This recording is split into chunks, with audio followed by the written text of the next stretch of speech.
വിശാലമായ ഫലസ്തീൻ പ്രവിശ്യയിൽ 30 വർഷത്തോളം പ്രബോധനം നടത്തിയിട്ടും ബനൂ ഇസ്രായേലുകൾ അദ്ദേഹത്തെ ഒരു നിലക്കും പരിഗണിച്ചിരുന്നില്ല. അങ്ങനെയിരിക്കെയാണ് 12 പേരടങ്ങുന്ന ഒരു സംഘം അദ്ദേഹത്തിൽ വിശ്വസിച്ചുകൊണ്ട് കൂടെ കൂടുന്നത്. ദ സ്റ്റോറി ഓഫ് ഈസ അലൈഹിസ്സലാം. എന്നിൽ വിശ്വാസമുള്ളവർ ആരൊക്കെ എന്ന ഈസാ നബിയുടെ ചോദ്യത്തിന് ഞങ്ങളുണ്ട് എന്ന് ഉത്തരം നൽകിയവരായിരുന്നു ഖുർആൻ പരിചയപ്പെടുത്തിയ 12 പേരടങ്ങുന്ന ഹവാരിയുകൾ. വലിയ വലിയ മോചിസത്തുകൾ കാണിച്ചിരുന്ന ഈസാ നബിയോട് ഞങ്ങൾക്കും ഒരു മോചിസത്ത് കാണിച്ചു തരണമെന്നവർ വളരെ വിനയത്തോടു കൂടി ആവശ്യപ്പെട്ടു. കണ്ണുകൊണ്ട് കാണുന്നത് മാത്രം വിശ്വസിച്ചിരുന്ന അന്നത്തെ ജനത ഇങ്ങനെ ഒരു ചോദ്യം ചോദിച്ചതിൽ വലിയ അത്ഭുതമൊന്നും ഉണ്ടായിരുന്നില്ല.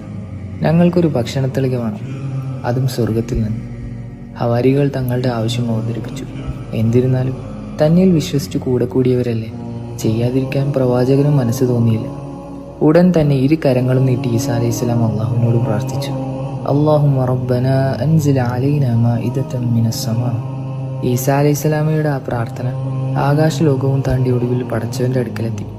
ആവശ്യമൊക്കെ നിറവേറ്റിത്തരാം, പക്ഷേ മോചിസത്തുകൾ കാണുന്ന പക്ഷം പടച്ചവന്റെ കഴിവിനെ തിരിച്ചറിയുകയും പിന്നീട് ഒരിക്കലും നിങ്ങൾ സത്യനിഷേധികളാവുകയില്ല എന്ന് ഉറപ്പു തരികയും ചെയ്യണമെന്ന നിബന്ധനയോടുകൂടി ഈസാ അലൈഹിസ്സലാമയുടെ അപ്പോസ്തലന്മാർക്കായി സ്വർഗ്ഗലോകത്ത് നിന്നും വിഭവസമ്പന്നമായൊരു ഭക്ഷണത്തളിക റബ്ബ് സുബ്ഹാനഹു വ തആല ഇറക്കി കൊടുത്തുവെന്ന് ഖുർആൻ നമുക്ക് പഠിപ്പിച്ചിരുന്നു.